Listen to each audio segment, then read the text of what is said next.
ഇവിടെ പറമ്പിലേ ഒരു അടക്കാപ്പഴത്തിൻ്റെ മരം ഉണ്ട് കേട്ടോ. തന്നെ വിത്ത് വീണ് മുളച്ചതാണ്. ഞാൻ നട്ടു കൊടുത്തതെന്നല്ല. അത് ഒരു കമ്പിൽ തന്നെ 10-20 കായൊക്കെ ഉണ്ടാവും.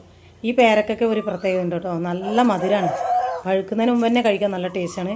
അപ്പോൾ അത് മുറിച്ചിങ്ങനെ കഴിച്ചുകൊണ്ടിരിക്കുമ്പോൾ തന്നെ പറമ്പിൽ ഇറങ്ങുമ്പോൾ തന്നെ പറമ്പത്ത് ഇറങ്ങുമ്പോൾ തന്നെ ചക്കേൻ്റെ നല്ല മണം വരുന്നുണ്ടായിരുന്നു. അപ്പോൾ പോയി നോക്കുമ്പോൾ എന്താ ചക്ക നല്ലപോലെ പഴുത്തിട്ടുണ്ട്. ഈ ചക്കക്ക് എന്താ പ്രത്യേകത എന്നറിയോ?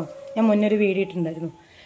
അപ്പോൾ ഇത് നല്ല കട്ടിയുള്ള ചുളയാണ്. പിന്നെ ചെറിയ ചെറിയ കുരുവായിരിക്കും. പിന്നെ ചമണി കുറവാണ്. പിന്നെ നല്ല ഡാർക്ക് കളറാണ്, ഓറഞ്ച് കളറാണ്.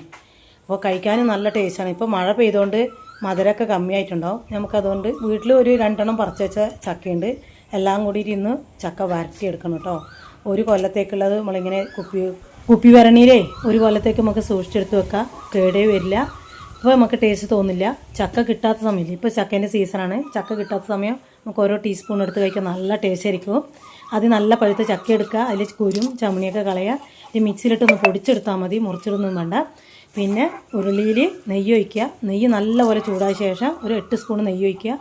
നല്ലപോലെ ചൂടായ ശേഷം അതിൽ അണ്ടിപ്പരിപ്പ് മുന്തിരി വഴറ്റി മാറ്റി വെക്കുക. അതേ നെയ്യിൽ തന്നെ ഈ മിക്സിയിലിട്ട് പൊടിച്ചെടുത്ത ചക്ക ഇട്ട് കൊടുക്കുക. പിന്നെ വെന്ത ശേഷം നമ്മൾ വെള്ളപ്പാവ് ഉരുക്കിയിട്ട് അരിച്ചിട്ട് വേണം ഒഴിച്ചു കൊടുക്കുക. നുള്ളുപ്പിട്ട് കൊടുക്കുക. അത് മധുരത്തിനും നല്ല ടേസ്റ്റും തോന്നാനാട്ടോ ഉപ്പിട്ട് കൊടുക്കുന്നത്. പിന്നെ ഇറക്കാൻ നേരത്ത് നമ്മൾ എന്ത് ചെയ്യണം?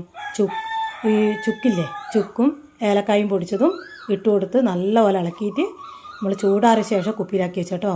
ഞാൻ അടുത്ത വീഡിയോ ഇടും ഈ ചക്ക വരട്ടുന്നത് എങ്ങനെയാണെന്നുള്ള കേട്ടോ. എൻ്റെ വീഡിയോ ഇഷ്ടപ്പെട്ടാൽ എല്ലാവരും ഒന്ന് ഷെയർ ചെയ്യുക കേട്ടോ. ഓക്കേ.